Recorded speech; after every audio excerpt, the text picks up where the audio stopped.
안녕하세요. 저는 산전수전을 다 겪어본 이제는 행복해지고 싶은 40대 여성입니다. 일하면서 직원들과 함께 사연 채널을 참 재밌게 보았는데 직원들이 저의 이야기도 한번 보내보면 어떻겠냐고 하길래 다 퇴근하고 난 사무실에서 저의 이야기를 써내려가고 있습니다.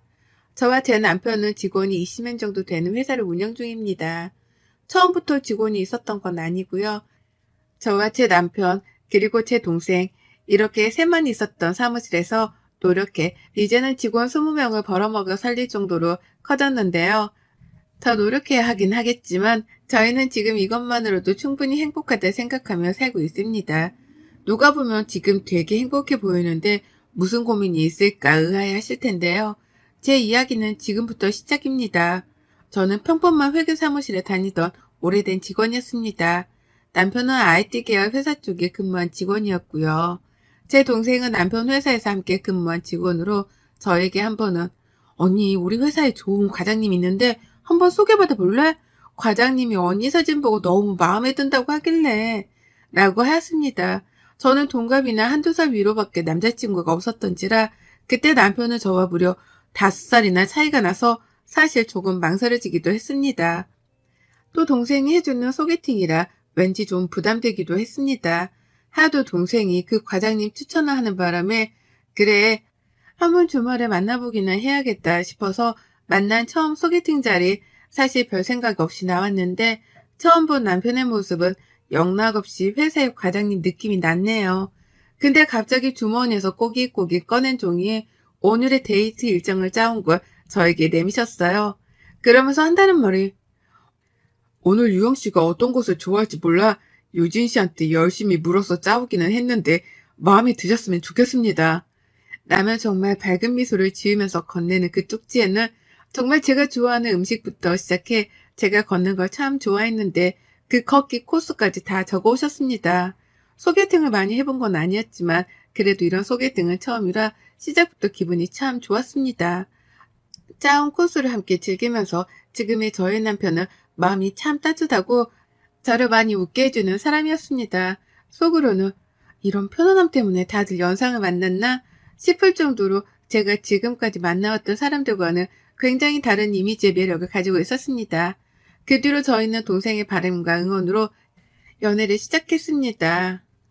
그 연애는 예민했던 저에게 늘 긍정적인 모습을 만들어주는 정말 건강한 연애를 하기 시작했어요. 제가 서운할 것 같은 행동들은 늘 저에게 말을 해주는 남자친구의 모습에 결혼까지 결심하게 되었죠. 제가 남편과 결혼을 결심하고 남편의 프로포즈를 받아들였을 때 그때 남편이 엄청 펑펑 울면서 고맙다고 한 기억이 아직까지도 생생합니다. 결혼하고 나니 전 그때 남편이 왜 자기보다 더 다른 사람을 챙기는 사람이 되었는지 알 것 같았어요. 남편네 집, 저희 시댁은 아버님, 어머님, 형, 남편, 남동생까지 총 5식구라고 합니다. 저희가 결혼할 때에는 벌써 몇 년 전에 형은 결혼을 한 상태였고 남편 동생이죠. 서방님은 대학교 졸업하자마자 해외에 나가 산 지 굉장히 오래되었다고 하더라고요. 그래서 저희 결혼식 때도 잠깐 왔다가 인사하고 며칠 있다가 다시 가봐야 한다고 했어요. 시댁은 말 그대로 가부장적인 마인드가 강한 분들이셨어요. 첫째 장남을 가장 최고로 생각하시기 때문에 결혼할 때 제가 처음 인사드리러 갔을 때도 굉장히 시큰둥하셨죠. 남자친구는 익숙한지 침묵 속에서 밥을 먹었던 기억이 나요. 남편은 결혼하기 전에 신혼집 얻을 때도 최대한 자기네 집에서 멀리 떨어져 살기를 바란다고 저에게 이야기한 적이 있었거든요. 웬만하면 그러고 싶다고 해서 저희는 신혼집도 일부러까지는 아니지만 시댁에서 멀리 떨어진 곳이었어요. 제가 살아왔던 세상 속에서는 부모님은 누구나 자식을 아낌없이 사랑하는 것이라고 전 알았지만 시댁은 달랐습니다. 나중에 알고 보았더니 서방님이 굉장히 무뚝뚝해서 저는 남편과도 또 아주버님과도 거리가 멀구나 생각했는데 서방님이 남편 결혼할 때 너무 좋아서 눈물이 나는데 울면 쪽팔려서 결혼식 내내 눈물을 참고 있었다고 남편이 이야기해 줬어요. 심지어 남편에게 축의금을 거의 500만 원이나 주고 다시 갔더라고요. 서방님도 시댁에서 거의 내놓은 자식이라 남편이 일찍 취업하면서 서방님 해외에 나가서 자리 잡을 동안 생활비를 보내줬다고 해요. 그래서 굉장히 둘 사이가 각별한데 서방님이 어머님, 아버님이랑 별로 부딪히기 싫어서 정말 형 결혼식만 보고 다시 후다닥 돌아간 것 같았어요. 이 정도면 거의 시댁의 장남사랑은 말 안 해도 아시겠죠? 그 뒤로 저도 시댁과는 대면대면 했던 것 같습니다. 막 그렇다고 해서 도리를 안 한 건 아니었고요. 그냥 명절에는 꼬박꼬박 용돈 드리고 찾아뵙고 생신날 또한 선물이랑 가서 식사하고 그랬어요. 아주버님과 형님은 그때마다 자기네 집 자랑하느라 정신이 없었어요. 그럴 때마다 어머님, 아버님은 우리 장남이 최고다. 우리 장남밖에 없다. 남편이 있는 자리에서도 늘 그런 말씀을 서슴지 않으셨죠. 그러다 남편이 맡고 있는 프로젝트에 큰 문제가 생겨서 소송을 당하게 되었어요. 근데 남편보다 위에 있던 팀장님이 잘못된 문제였는데 회사에서 자기네들은 책임 없다면서 그렇게 말하고 그 팀장님이라는 사람은 무책임하게 사표까지 쓰고 나가서 남편이랑 그 밑에 있던 직원들이 오롯이 그 소송에 맞서야 했고 회사에서 사표 내려고 하는 바람에 거의 반년 가까이 월급 없이 살아가야 했던 상황이었어요. 그때 남편이 저에게 직원들을 그냥 둘 수 없을 것 같다고 자기가 팀장님 대신에 책임져야 할 것 같다고 해. 직원들 월급부터 소송 비용까지 정말 저희가 가지고 있는 돈부터 대출까지 받아 해결해야만 했습니다. 신혼집도 전세였는데 전세 보증금까지 빼야 하는 상황이라 남편이 정말 처음으로 시댁에 가서 부탁했어요. 이번만 도와주시면 다시 직장 잡아서 일하면서 갚을 테니 신혼집 보증금만 좀 도와주라 사정사정 했는데 어머님 아버님이 죽고 먹을래도 돈 없다면서 그런 식으로 나오셨어요. 남편은 자기가 부모님한테 돈 빌려달라는 것 자체가 너무 죄송하다고 그때 한참을 죄책감이 시달렸거든요. 그렇게 보증금 빼고 월세라도 가려고 하던 찰나에 제 여동생이 지금까지 모아둔 돈이라 저희 친정에서 가지고 있던 돈이랑 해서 다행히도 전세 보증금까지 날려버릴 위기는 지났어요. 그렇게 소송은 꽤 오랜 기간 이어져 갔어요. 남편은 그동안 소송에 이겨야 하기 때문에 이리 뛰고 저리 뛰고 하느라 일도 하지 못하고 제가 벌어오는 월급만으로 생활에 늘 빠듯했죠. 그래도 늘 가정을 위해서 열심히 살아온 남편이라 저도 함께 남편과 그 직원들이 꼭 승소하기를 바랬습니다. 그러다 어느 날 남편이 술에 잔뜩 취해와서 저를 보고 한참을 꺼이꺼이 울더라고요. 무슨 일인지 물어봐도 아무런 대답도 없이 울기만 하는 남편을 보고 말없이 안아주었고 남편은 그런 저를 보며 너무 미안하고 미안해서 할 말이 없다는 말만 되풀이하였습니다. 며칠 뒤에 알게 된 소식에 저도 남편이 왜 그때 그렇게 울었는지 이유를 알았습니다. 그 이유는 남편이 저희 집 전세보증금이 넘어가려던 찰나에 시댁에 도움을 요청했는데 돈이 없다고 못 빌려주신다고 하셨던 시부모님은 알고 보았더니 아주버님이랑 형님이 둘 다 성형외과 의사인데 정말 좋은 자리에 개원하고 싶어서 시댁에서 대출이랑 있는 돈까지 해서 다 탈탈 털어서 주셨더라고요. 그래서 남편에게 돈 없다고 이야기한 거고요. 솔직히 병원 있는데 더 좋은 자리 하고 싶다고 시부모님께 형님이랑 아주버님이 얘기한 거겠죠. 저도 그 사실을 알게 돼서는 더 이상 시부모님을 볼 자신이 없었습니다. 돈을 안 빌려줘서가 아니라 같은 자식인데 집까지 넘어가려고 해 부탁하러 온 자식에게 너는 부모를 돈으로밖에 안 보냐면서 정말 처음 한 부탁인데 엄청 뭐라고 하셨나 봐요. 근데 아주버님한테는 장남이 잘 돼야 한다면서 빌려주신 거겠죠. 남편이 정말 너무 불쌍했어요. 그 이야기를 듣고선 더 이상 시댁과 연은 이어갈 수 없었고 살던 집에 보증금을 빼고 월세를 돌리면서 남편에게 이야기했어요. 여보 정말 능력 있는 사람이니 이제 그만 소송에 매달리고 차라리 조그마한 회사 차려보는 건 어떻겠어? 라고 보증금을 모조리 남편에게 주었습니다. 여동생이랑 친정 부모님에게는 미리 이야기를 했고요. 남편은 자신이 없다고 했지만 IT 쪽으로는 정말 유능한 사람이었기에 처음에는 힘들더라도 꼭 성공할 거라고 이야기해 주었습니다. 처음에는 작은 오피스텔에 있는 곳에서 시작했어요. 정말 감사하게도 여동생이 남편 밑으로 와서 함께 일하고 싶다고 했고 저도 다니던 회사를 그만두고 셋이 그렇게 조그마한 IT 쪽 회사를 차렸습니다. 남편이 하던 일은 앱 개발 쪽과 마케팅 쪽으로 분야를 잡아 시작했고 저는 회계를 오래 해서 그쪽으로 셋이 처음부터 시작했어요. 처음 몇 달은 처음 시작하는 회사라 아예 돈을 못 벌었던 적도 있고요. 정말 사무실 월세만 내느라 한 달 내내 컵라면을 먹었던 적도 있었습니다. 그렇게 정말 괜히 욕심부려 회사를 차린 걸까라는 생각이 들 때쯤 남편이 도와주었던 직원들이 저희 쪽에서 같이 일하고 싶다고 하더라고요. 월급을 지금 못 주는 상황이어서 함께 일할 수 없을 것 같다고 남편이 이야기했지만 그때 도움을 많이 받고 지금도 받고 있으니 괜찮다고 함께 일하고 싶다고 해주었습니다. 그때 참 많이 울었던 기억이 새록새록 나네요. 그렇게 저희는 3명에서 6명으로 늘었고 그러다 오랫동안 싸워서 소송에서 이겨서 돈도 다 받을 수 있어 이제야 좀 어려웠던 인생이 풀리는 것만 같았죠. 직원들이 들어오고 열심히 하다 보니 어느 순간 3명이었던 때에서 6명으로 늘어나고 6명에서 10명으로 늘어나고 10명에서 12명, 14명 그러다 지금의 회사가 만들어지게 되었습니다. 원룸 오피스텔에서 시작했던 사무실은 이제 백평대의 사무실을 써야 할 만큼 커졌습니다. 그러다 남편은 이번에 신축으로 지어지는 5층짜리 건물을 매입해서 사무실과 또 다른 사업으로 나아가고 싶다고 했고 저희는 5층짜리 건물을 매입해 지금은 월세 없이 저희 건물에서 사무실을 차렸네요. 그렇게 월세 살던 저희는 전세에서 지금은 저희 집이 생겼습니다. 큰 집은 아니더라도 더 이상 이사갈 필요도 없고 더 이상 라면을 먹고 전기가 끊길 일도 없고 수도가 끊길 일도 없어 따뜻한 집에 들어가 쉴 수 있다는 게 이렇게 행복한지 처음 알았습니다. 남편은 돈을 벌고 나서 가장 처음 한 일이 저희 부모님이 주신 돈을 이자까지 두둑이 드리면서 정말 감사했다고 저희 부모님 앞에서 펑펑 울었어요. 여동생에게도 빌려주었던 돈과 지금까지 고생했다는 말과 함께 자기가 힘들었던 시기에 도와줬던 모든 사람들에게 감사하다는 말을 직접 하였습니다. 서방님 또한 저희가 힘들었을 때 자기도 타지 생활하느라 힘들었을 때인데 매달마다 생활비를 저희에게 주었어요. 주지 말라고 괜찮다고 했는데도 버는 족족 저희에게 늘 도움이 되고 싶다고 하며 돈을 보내왔습니다. 그렇게 몇 달 전에는 남편과 정말 처음으로 결혼하고 나서 한 7년 만에 해외로 여행을 갔다 왔어요.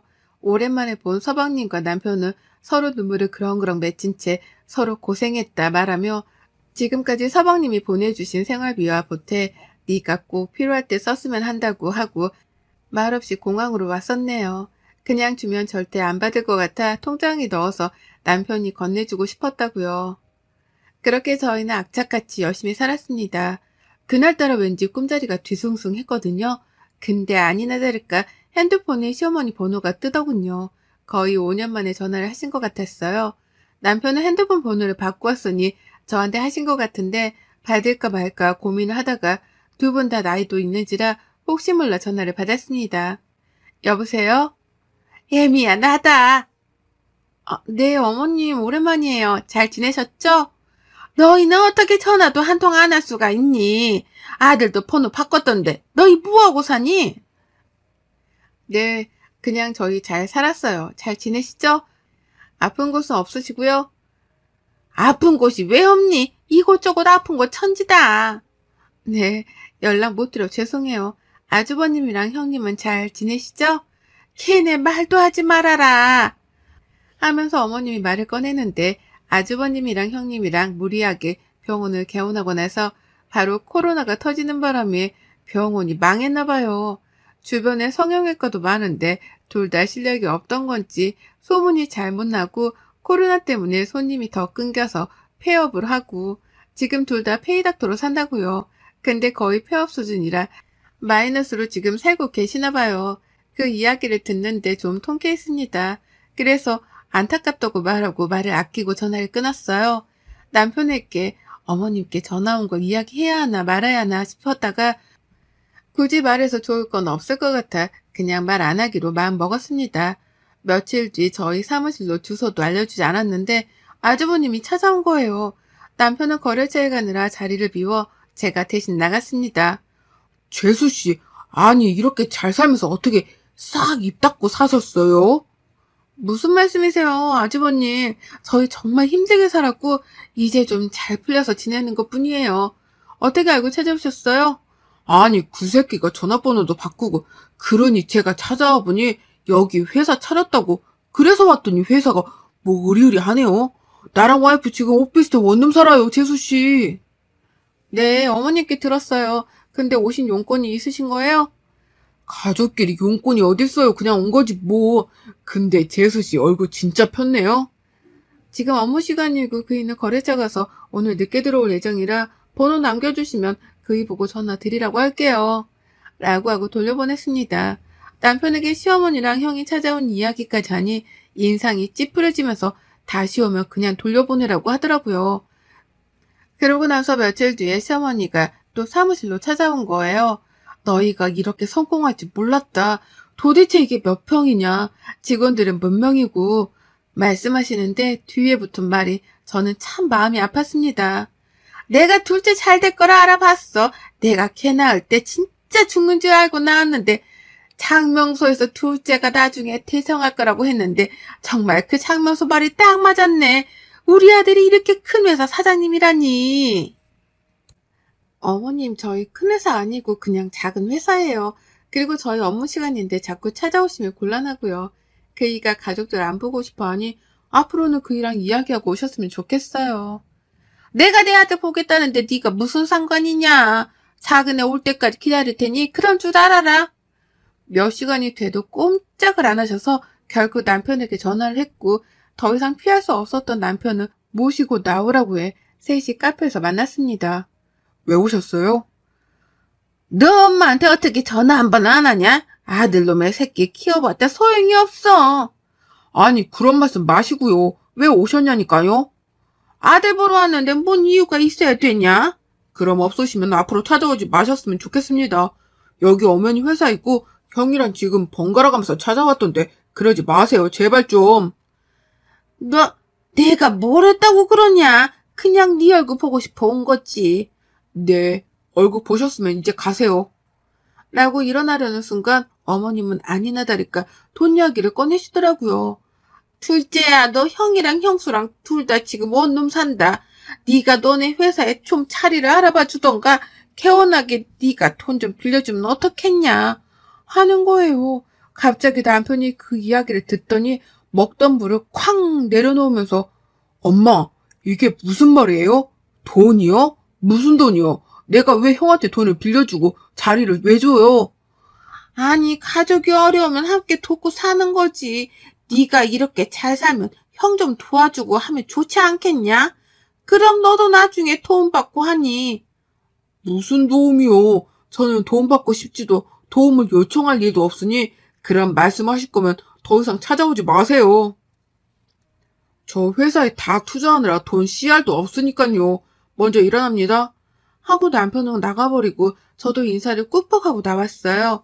오랜만에 만난 아들 앞에서 또 자기 첫째 아들 돈 빌려달라고 하는 어머님을 보니 그동안 잊고 살았던 감정들이 떠올랐습니다. 남편도 그렇게 말했으니 더 이상 찾아오지 않겠다 싶었는데 갑자기 부동산에서 전화가 오는 거예요. 사모님, 지금 4층에 자리 보러 오신다는데 보여드릴까요? 아, 네네. 제가 지금 외근에 나와 있어서 보여주세요. 하고 전화를 끊었습니다. 그렇게 이야기를 하고 저녁을 먹고 있는데 부동산에서 거기가 마음에 든다고 내일 다시 한번 뵙자고 하시는데 괜찮냐고요. 그래서 괜찮다고 내일 약속을 잡고 해당 부동산으로 가는데 저는 거기에 앉아있는 분들을 보고 경악을 금치 못했습니다. 바로 그분들은 시어머니와 아주버님, 형님 셋이 나란히 앉아있는 거예요. 그래서 제가 너무 놀라 무슨 일이냐고 물어보니 갑자기 셋 다 웃으면서 여기 니네 건물이라면서 니네 정말 성공했구나. 우리가 여기에 개원하면 어떻겠냐고 하는데 정말 소름이 쫙 끼쳤습니다. 그래서 처음에는 마음을 가다듬고 근데 저희 4층 평수가 커서 꽤 비싼데 괜찮으세요? 월세 내시기?